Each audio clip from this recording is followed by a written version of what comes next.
হাঙ্গর এমন একটি প্রাণী যা ৪০ কোটিরও বেশি সময় ধরে পৃথিবীতে আছে। কিন্তু জানো কি, হাঙ্গর কখনো চোখ বন্ধ করে না। তাহলে প্রশ্ন হলো, ওরা কি কখনো ঘুমায় না?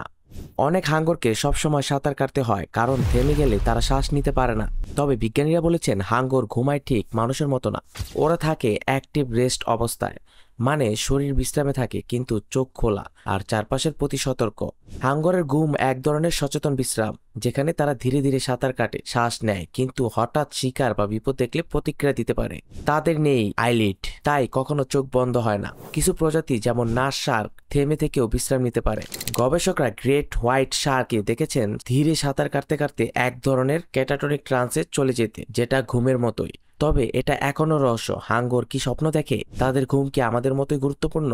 হাঙ্গরের ঘুম আমাদের শেখায় প্রকৃতি কতটা জটিল আর কত কিছু এখনো অজানা। তুমি যদি এমন বিস্ময়কর বিজ্ঞান জানতে চাও, তাহলে সাবস্ক্রাইব করো সোয়াদ চ্যানেলে।